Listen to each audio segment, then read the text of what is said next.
할렐루야.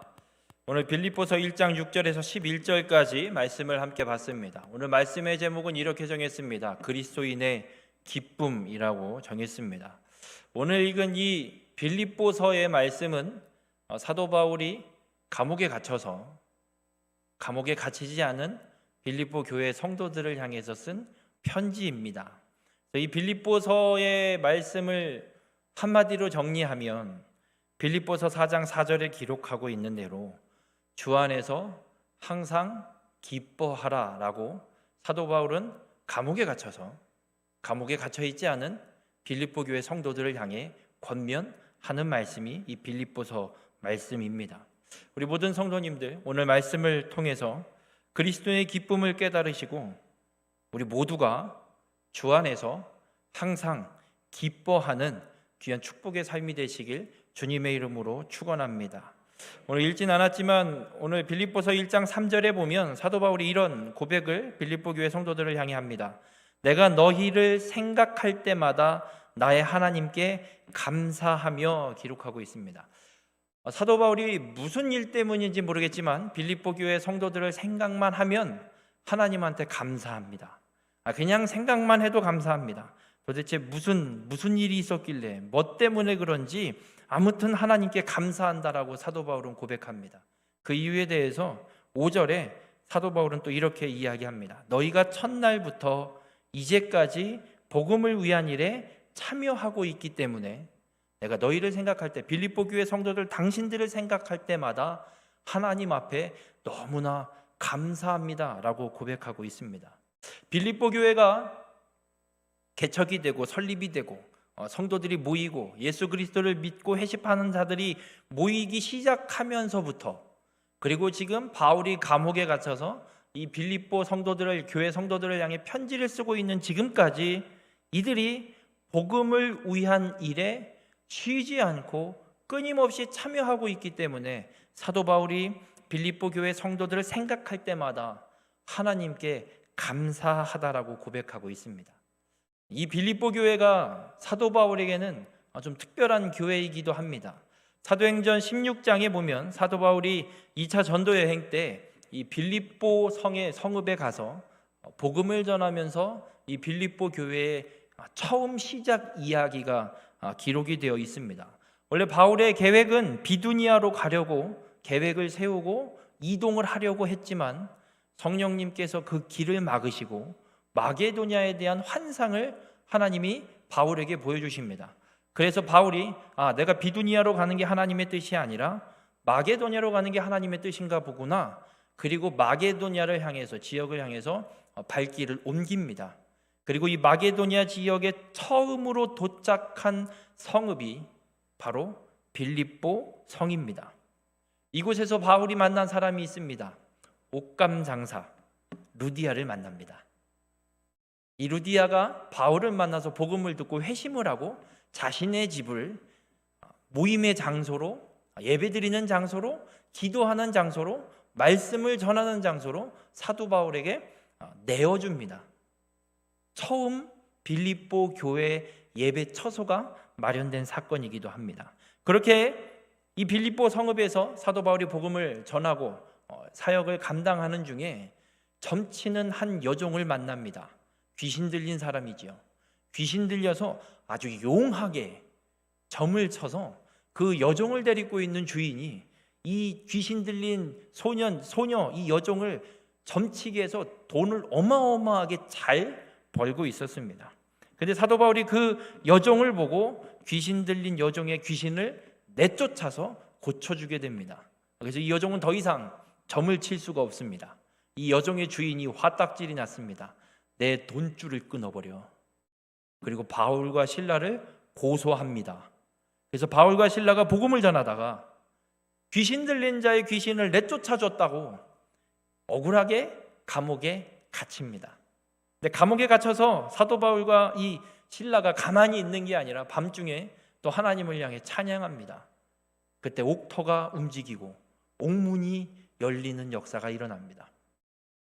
잠자다가 깜짝 놀란 간수가 옥문이 다 열려져 있는 걸 보고 어머나 죄수들이 다 도망갔네. 난 인진 죽은 목숨이다 그리고 자결을 하려고 할 때 바울이 소리칩니다. 우리 도망가지 않고 여기 있으니 자결하지 말라고. 그리고 그 간수가 사도 바울 앞에 불복하고 그리고 복음을 받아들이고 바울과 실라를 자신의 집에 모시고 가서 식사 대접을 하고 온 가족이 복음을 듣고 예수 그리스도를 믿어 세례를 받는 놀라운 역사가 일어난 곳이 빌립보 지역입니다. 그리고 그곳에 세워진 곳이 빌립보 교회입니다. 사도 바울에게는 너무나도 놀라운 일들을 경험했던, 하나님의 강력하신 역사하심을 경험했던 그런 지역이었고 그렇게 세워진 교회 성도들입니다. 그런데 그들이 끊임없이 복음을 위해 사도 바울과 함께 복음을 전하기 위해 복음을 위한 일에 함께 참여하고 있는 것, 그래서 이 빌립보 교회 성도들을 볼 때마다 생각할 때마다 바울은 하나님 앞에 감사한다 이렇게 고백을 하고 있습니다. 여러분, 바울에게 기쁨이 되는 것 그렇습니다. 복음을 전해서 회심한 그 사람이 그냥 예수 믿고 끝난 게 아니라 똑같이 나와 함께 복음을 위해서 헌신하고 있는 것, 그게 너무나도 사도 바울에겐 감사고 기쁨이 되는 것입니다. 여러분, 그리스도인의 기쁨은 공통적인 기쁨이 있습니다. 예수를 믿는 사람이라면 누구나 다 이건 부정할 수 없는 기쁨입니다. 오지에서 혹은 어딘가에서 복음을 전하기 위해서 끝까지 자신의 목숨을 아끼지 않고 헌신하고 있는, 복음의 증거자로 살아가고 있는 그 누군가를 만나면 예수 믿는 모든 사람들은 그 기쁨을 누리게 됩니다. 이제 대학 시절에 미얀마의 단기 선교를 간 적이 있습니다. 그때 군정부 시기이긴 했지만 다행히 군 장성이 우리 선교사님이랑도 잘 알고 있고 너무 우호적으로 관계를 맺고 있어서 저희 선교팀이 들어가서 민박을 할 수 있었습니다. 원래 외국인은 민박이 안 됩니다. 다 호텔에서만 묵어야 되고 개인의 어떤 사택이나 이런 주택에서 그 현지에서 민박을 할 수 없는 상황이었습니다. 그런데 하나님의 은혜로 저희가 그 선교사님의 선교센터에서 숙박을 하면서 복음을 증거할 수 있는 기회를 얻은 적이 있었는데, 그때 이 군 정부에 대항하고 있던 마을이 있었습니다. 그 마을에는 그 나라 사람들도 잘 가지 않습니다. 잘못 갔다간 군 정부에 대해서 반항하는 테러 분자로 생각을 해서 피해를 입기 때문에 잘 가지 않습니다. 그런데 선교사님이 하루 코스를 짰습니다. 우리가 그곳을 가는 것으로. 그날 일정이 기가 막혔습니다. 저희가 아침에 경찰이 항상, 순사들이 항상 아침에 와서 체크합니다. 얘네 뭐 하나, 어디 갔나. 그 옆에 교회 예배당에서 세미나, 찬양 세미나를 진행하는데도 밖에 와서 어슬렁어슬렁 두세 명 경찰이 와서 쳐다보고 있습니다. 세미나 중에도 들어와서 보기도 하고 예배 중에 들어와서 뭐 하나 쳐다도 보고 나가고, 그렇게 계속 감시를 당하면서 있었습니다. 그 지역에 가야 되는데 들어갔다 난리 나죠. 그래서 그 지역에 가기 전에 입구에 있는 마을에 우리가 사역을 하러 간 것처럼 버스를 위장해서 세워놓고, 그리고 몰래 그 정부에 반대하는 지역에 들어가게 됐습니다. 한 3시간을 걸어서 들어갔습니다. 차가 들어가면 바로 들통나니까 조용히 걸어서 들어가는데 도대체 여기에 어디에 교회가 있다는 건가? 산은 없습니다. 숲은 있는데 산은 없습니다. 한참을 걸어서 갔는데 숲속에 교회가, 예배당이 한 40평 정도 되는 단층 건물로 예배당이 있는 겁니다. 거기에 사람들이 꽉 차 있습니다. 우리 교회 찬 것보다도 더 많은 사람이 차 있습니다. 그리고 거기에서 함께 찬양을 하고 예배를 드리고 우리 식사 대접을 받고 무사히 나와서 그 위장했던 지역에서 또 우리가 사역을 감당하면서 그 지역에 안 들어간 것처럼 위장을 잘 하고 돌아왔던 기억이 있습니다. 그 3시간, 4시간 가까이를 걸어서 그 숲에 들어가서 여기에도 아무데도 교회가 있을 것 같아 보이지 않는 그 숲속에 교회 하나가 덩그러니 서 있고, 그리고 그곳에서 예배를 드리기 위해서 기다리고 있던 그들의 모습을 만나게 됐을 때 뭐라고 표현할 수 없는 그런 기쁨을 누릴 수가 있었습니다. 예수 믿는 자라면 모두가 공통적으로 느낄 수 있는 기쁨입니다. 우리가 다들 알고 계실 겁니다. 중국에서 선교사님들이 거의 대부분 추방당했고, 북한에서도 지하교회가 지금 얼만큼 또 피폐해져 있는지 감당이 확인이 잘 안 되고 있는 상황이기도 하고, 그럼에도 불구하고 몇몇 선교사님들을 통해서 중국에 숨어서 예배드리는 자들, 북한의 저 굴 속에 숨어서 예배드리는 자들의 소식을 들을 때 눈물도 나지만 한편으로는 아직도 하나님의 역사하심이 남아 있습니다. 믿음의 씨앗이 남아 있습니다. 기쁨을 우리 모두는 누릴 수가 있습니다. 이게 예수 그리스도를 믿는 자가 누릴 수 있는, 그리스도인이 누릴 수 있는 기쁨입니다. 바로 복음을 위해 동역하는 자, 복음을 위해 헌신하는 자를 바라보게 될 때 그리스도인은 누구나 다 기쁨을 누릴 수 있습니다. 오늘 사도 바울이 빌립보 교회 성도들을 보면서 그 기쁨을 누리고 있습니다. 바라기는 우리 횡성교회 성도님들이 그 기쁨을 누리기만 하는 사람이 아니라 그 기쁨을 줄 수 있는, 복음을 위해 헌신하고 동역하는 귀한 축복의 삶이 되시길 주님의 이름으로 축원합니다. 바울은 이 동역자를 만난 기쁨에 감격해서 머물러 있지 않습니다. 바울은 기쁨의 근원, 기쁨의 본질, 기쁨의 중심이 무엇인지 설명하기 시작합니다. 오늘 본문 6절에 너희 안에서 착한 일을 시작하신 이가 그리스도 예수의 날까지 이루실 줄을 우리는 확신하노라 말하고 있습니다. 너희 안에서 착한 일을 시작하신 이, 착한 일, 우리가 다 알고 있는 그대로 우리의 구원을 이루신 일, 우리의 구원을 이루신 일, 그 우리의 구원을 이루기 시작하신 이, 그분이 우리에게 행하신 그 일 때문에 우리가 기뻐할 수 있다라고 사도 바울은 분명하게 말씀하고 있습니다. 여러분, 하나님께서 구원을 계획하셔서 그 구원을 신실하게 이루어 오셔서 예수 그리스도를 이 땅에 보내셨고, 그리고 예수 그리스도를 통해 하나님이 계획하신 구원을 완벽하게 성취해 내셨습니다.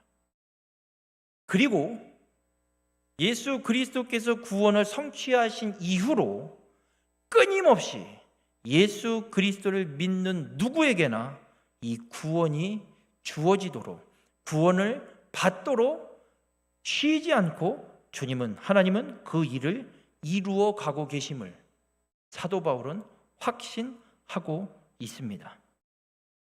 우리 모든 성도님들, 하나님은 이 구원의 계획 멈추지 않고 끊임없이 끝까지 하나님께서 진행하고 계시고 결국에는 완성하실 것임을 믿고 확신하는 자가 되시길 주님의 이름으로 간절히 부탁을 드립니다.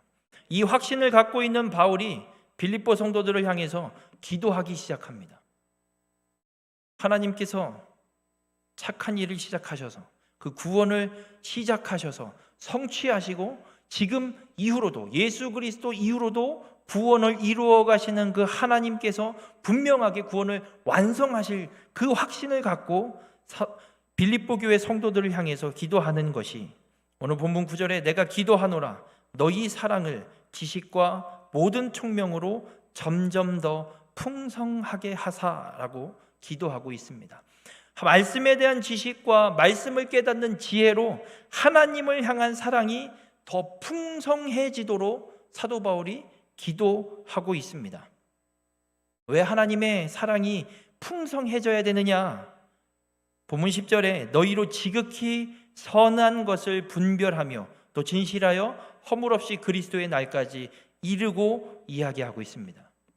여러분, 지극히 선한 것이 무엇인지를 분별해야 무엇이 기쁨이고 무엇이 기쁨이 아닌지 분별하고 깨달을 수 있습니다.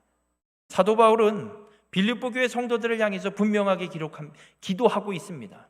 하나님께서 계획하신 대로 이 구원의 계획을 신실하게 완전하게 완성시키실 것인데, 그 확신 가운데 하나님의 사랑이 풍성해져서 지극히 선한 것, 절대선이 뭔지를 분별하여 기쁨 안에, 주 안에서 항상 기뻐할 수 있기를 사도 바울이 빌립보 교회 성도들을 향해 위해서 기도하고 있습니다. 우리 모든 성도님들, 하나님은 태초에 구원을 계획하셨습니다. 어느 날 갑자기 계획하신 게 아닙니다. 창세기 3장 15절에 인간이 죄를 지었을 때 인간을 죄로 유혹했던 마귀의 수하인 뱀을 저주하면서 여자의 후손이 내 머리를 상하게 하리라, 분명하게 사단을 멸하시고 인간을 죄에서 구원하실 계획을 이미 태초에 하나님이 세우셨습니다. 그리고 예수 그리스도를 통해서 그 영원한 구원을 하나님이 성취해 주시고 이루어 주셨습니다. 이 진리를 주님은 우리에게 이 성경 말씀을 통해서, 하나님의 말씀을 통해서 우리에게 분명하게 알려주셨습니다. 우리는 이 말씀을 통해, 이 말씀의 지식과 말씀을 깨닫는 지혜를 통해 우리는 하나님의 구원의 계획을 알게 되었습니다. 우리 모든 성도님들, 하나님의 이 구원의 계획 언제까지 지속되느냐, 언제 완성이 되느냐, 본문 6절에 분명하게 선언합니다. 그리스도 예수의 날까지 이루실 줄을 우리는 확신하노라. 하나님이 말 안 듣는다고 멈추시지 않습니다. 하나님이 우리가 잠시 넘어지고 쓰러졌다고 해서 멈추시지 않습니다. 예수 그리스도의 날까지, 그리스도께서 심판주로 이 땅에 다시 오시는 그 날까지 하나님은 영원한 구원 계획을 신실하게 성취하시고 이루어 가심을 믿고 확신하시길 바랍니다. 여러분, 하나님의 구원 계획이 성취되는 데 있어서 우리의 상황, 우리의 환경이 좌지우지하지 못합니다. 여러분, 한번 여쭤보겠습니다. 태풍 흰남노가 지나갔죠? 괜히 슈퍼 태풍이니 어쨌니 난리를 쳤습니다. 물론 피해가 있습니다. 그런데 예상한 것보다 바람 초속도 약했습니다. 최대 풍속 초당 60m, 근데 최대 풍속 초당 43m 정도 나왔다고 합니다. 생각보다 약했습니다. 그래서 난리가 났죠. 매미 때보다 차바 때보다 더한 피해를 입지 않겠냐, 대비를 해야 된다, 뭐 해야 된다, 난리를 쳤습니다. 여러분, 태풍이 그렇게 우리나라에 상륙한다고 해서 하나님의 구원 계획이 변동되지 않습니다. 우리의 재산이 태풍으로 인해서 피해를 입었을지라도 하나님의 구원 계획은 변함이 없이 예수 그리스도의 날까지 하나님이 이루시는 것을 믿고 확신하시길 바랍니다. 내 상태, 내 상황, 내 환경이 어떠냐에 따라서 하나님의 구원이 내게 왔다가 떠났다가 멈췄다가 다시 재개됐다가 이런 게 아닙니다. 내가 죽을 병에 걸렸든 병에 걸리지 않았든, 건강하든 건강하지 않든, 부요하든 쫄딱 망해서 쪽박 차고 밖에 나가 길거리에 나앉게 되든 하나님의 구원 계획은 변함없이 신실하게 그리스도의 예수의 날까지 하나님이 이루심을 믿으시길 바랍니다. 이 주님을 확신할 때, 신실하게 그리스도의 날까지 구원을 이루어 가시는 이 주님을 확신할 때 우리는 주 안에서 항상 기뻐할 수 있는 겁니다. 내 상황을 바라보면 기뻐할 게 뭐가 있습니까? 여러분의 환경을 바라보십시오. 기쁨이 나옵니까? 제가 여러분의 환경이 기쁘지 않다라는 단적인 예를 하나 드릴게요. 마스크도 못 벗고 계시잖아요, 지금. 그러니 안 기쁘죠. 답답해 죽겠는데 이놈의 마스크 뭘. 환경을 바라보면 기쁠 수가 없습니다. 여러분이 갖고 있는 돈보다 더 많이 갖고 있는 사람이 이 세상에 널렸습니다. 안 기쁘죠? 내가 갖고 있는 부동산은 자꾸 곤두박질 치는데 옆집 누가 갖고 있는 부동산은 자꾸 2배, 3배 막 뛰고 있네. 안 기쁘죠?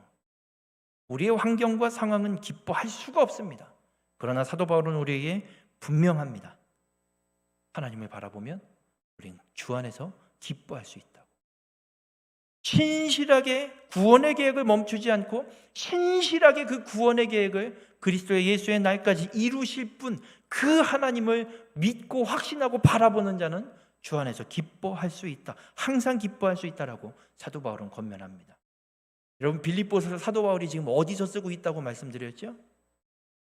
감옥에 갇힌 사람이 감옥에 갇히지 않은 자유로운 사람한테 주 안에서 항상 기뻐하라.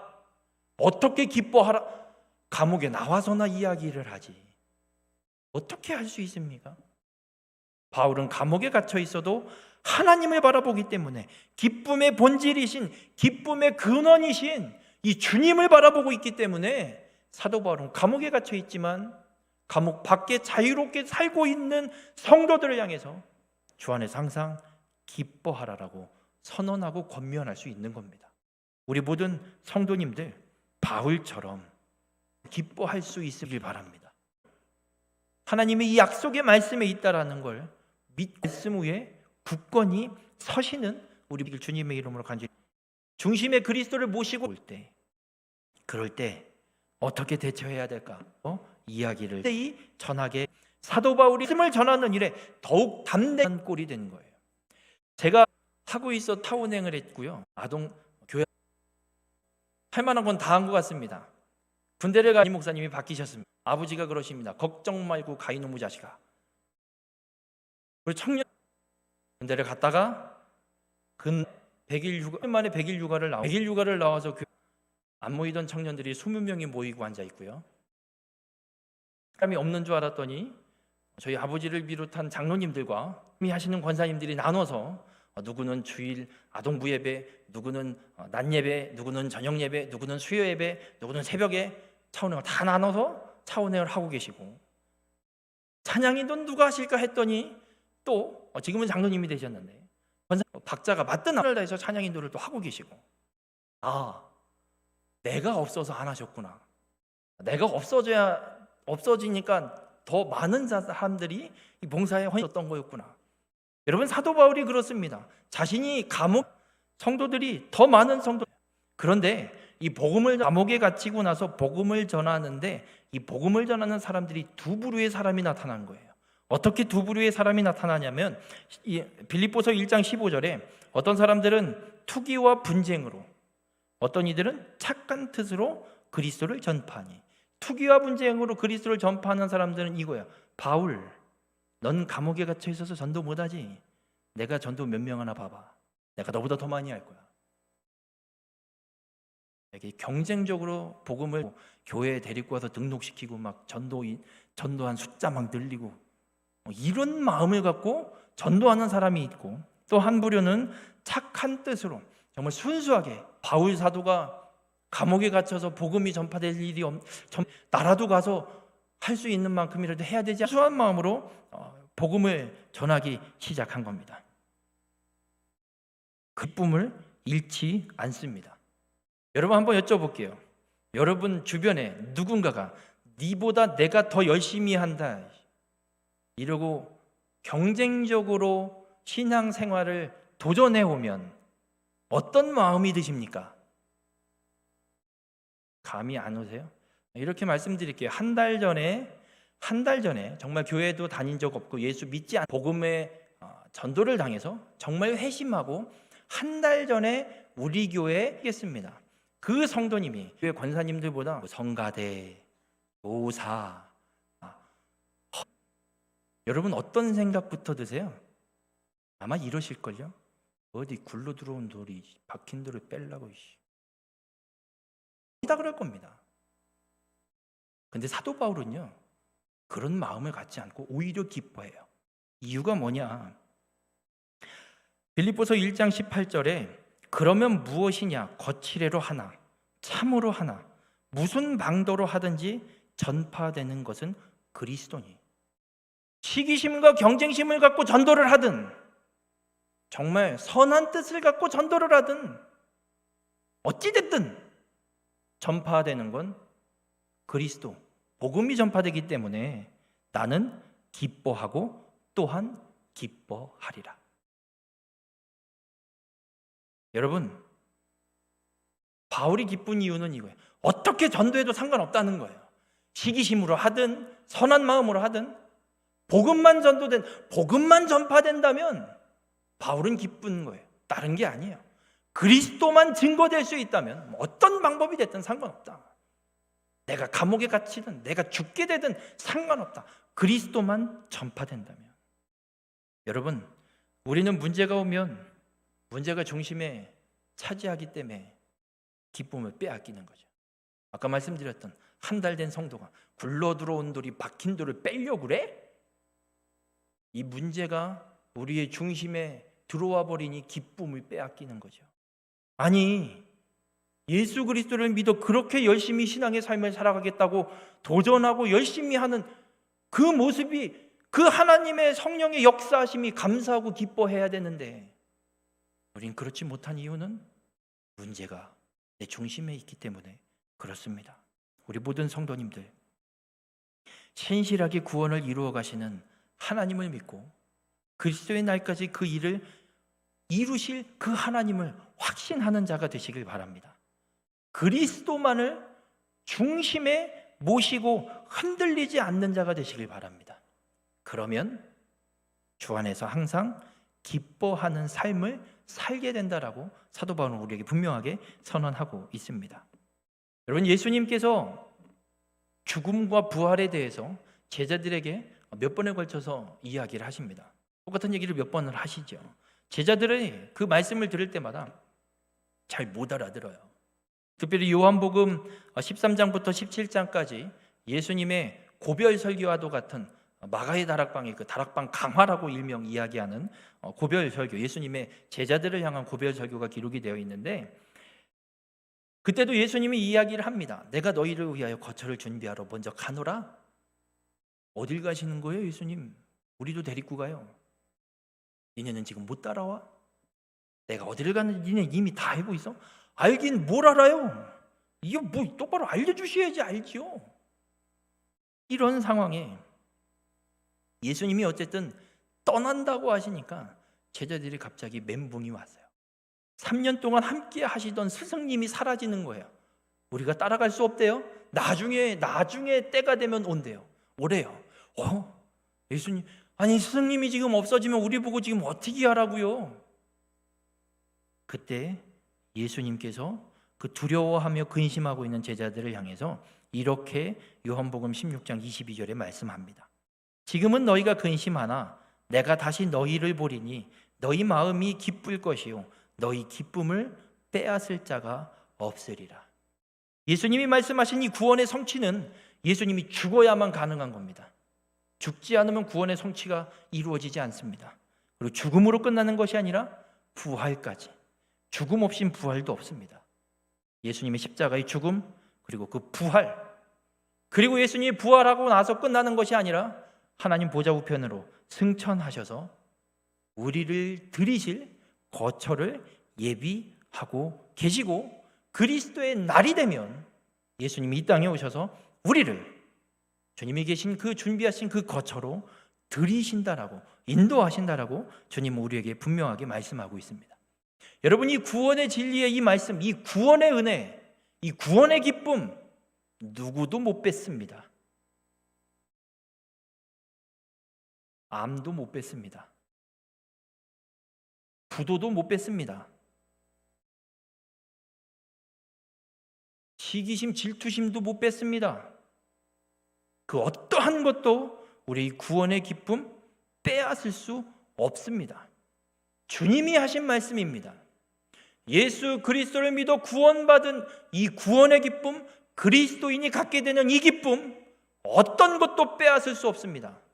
믿으시길 바랍니다. 의심하지 마시기 바랍니다. 주님의 말씀입니다.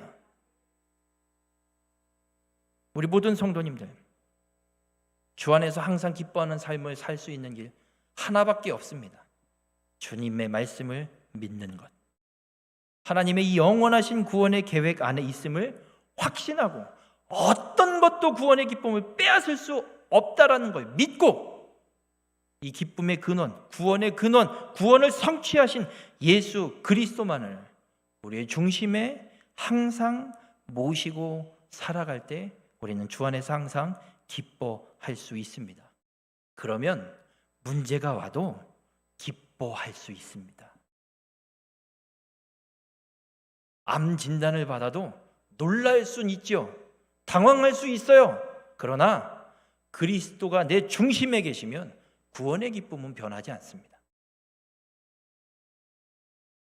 사무실에서 가끔 웃으면서 하는 이야기들이 있습니다. 빨리 날 데려갔으면 좋겠대요. 누가 하시는 말씀이에요. 빨리 하나님이 날 좀 데리고 갔으면 좋겠대요. 천국 가고 싶다고. 그냥. 구원의 기쁨이에요. 빼앗을 수 없는 구원의 기쁨이에요. 어떤 육신의 질고도, 어떤 문제도 우리의 이 구원의 기쁨을 빼앗을 수 없습니다. 우리 모든 성도님들, 우리의 삶에 일어난 어떤 문제, 실패, 아픔 뒤로 밀어버리십시오. 내 중심에는 언제나 예수 그리스도.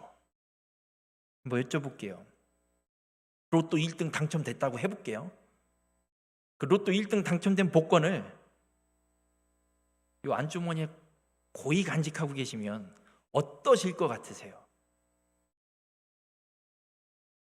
그냥 실실 웃음이 나오겠죠? 로또 1등 당첨금 제세공감 저희 세금 다 제하고 45억이라고 할게요. 45억이 여기 들어있어요. 어떠실 것 같냐고요? 괜히 기분 좋으실 것 같죠? 아마 그냥 티 안 내고 싶어도 티가 날 거예요. 여기 있으니까. 고이 숨겨져 있으니까. 여러분, 그리스도의 이 구원의 기쁨이 그래요. 이 로또 1등 45억 당첨금과는 비교도 할 수 없어요. 이 로또 1등 당첨금 찾아서 쓰면 사라져요. 그러나 구원의 기쁨은 아무리 누려도 사라지지 않습니다. 우리 모든 성도님들, 우리 주님을 중심에 모시고 살 때 우리는 주 안에서 항상 기뻐하며 살아갈 수 있습니다. 내 삶에 일어난 그 어떠한 문제도, 어떠한 아픔도, 어떠한 고난도 이 구원의 기쁨을 빼앗을 수 없고, 오히려 하나님께서 나를 구원하셨다라는 확신을 갖게 하는 도구가 됨을 믿으시길 바랍니다. 주님을 그렇게 내 중심에 모시고 문제와 아픔과 고난은 다 뒤로 밀어버리고 주님만 내 안에 모시고 살아갈 때 우리의 인생은 주 안에서 항상 기뻐할 수 있는 역전이 일어나게 됨을 믿으시고, 우리 모든 성도님들이 기쁨의 근원이신 그리스도를 중심에 모시고 항상 기뻐하는 귀한 축복의 삶이 되시길 주님의 이름으로 축원합니다. 사도 바울은 이 기쁨에 대해서 우리에게 말씀하면서 미래를 향한 소망을 한마디 선언합니다. 오늘 본문 11절에 예수 그리스도로 말미암아 의의 열매가 가득하여 하나님의 영광과 찬송이 되기를 원하노라. 하나님의 사랑이 풍성해져서 말씀의 지혜, 말씀의 지시, 하나님을 더 깊이 알아감으로 하나님의 사랑이 풍성해져서 지극히 선한 것을 분별하는 자가 되어서 예수 그리스도로 말미암아 의의 열매를 가득 맺는 성도가 되는 것. 전에는 예수님을 제대로 알지 못할 때는 죄의 열매만 맺었습니다. 분쟁, 시기, 질투, 이런 열매만 맺던 우리가 구원의 기쁨을 알고 나니 예수 그리스도로 인해서 이제는 의의 열매가 가득 맺어지는 삶을 살아가는 성도가 되라고 사도 바울은 우리에게 권면하고 있습니다. 죄의 열매를 맺던 자가 의의 열매를 맺는 자로 변화되는 축복입니다. 바울이 이 변화의 산 증인입니다. 바울만큼 변한 사람 찾아보기가 정말 힘들기도 합니다. 바울은 예수 믿는 사람 잡아 죽이던 사람입니다. 그랬던 자가 복음을 만나고 완전히 변해서 복음을 위해 자기 목숨도 아끼지 않는 자로 변화되었습니다. 우리 모든 성도님들도 바울처럼 의의 열매가 가득 맺어지는 믿음의 삶으로 변화되는 자가 되시길 주님의 이름으로 축원합니다. 문제를 원망과 불평거리로 보지 마시기 바랍니다. 하나님이 나를 사랑하시고 구원을 완성해 가시는 과정임을 고백할 수 있는 자가 되시길 바랍니다. 전에는 원망과 불평을 쏟아냈다면 이제는 그 전에 하지 못했던 일, 구원의 그 기쁨을 누리는, 성숙함의 이 기쁨을 누리는 우리 모든 성도님들이 되시길 주님의 이름으로 간절히 부탁을 드립니다. 주님은 우리에게 물으십니다.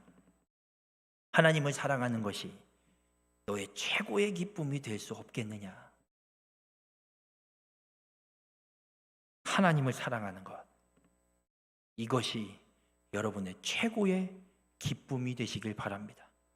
기쁨의 근원이신 예수 그리스도를 중심에 모시고 주 안에서 항상 기뻐하며 살아가는 우리 모든 성도님들이 되시길 주님의 이름으로 축원합니다.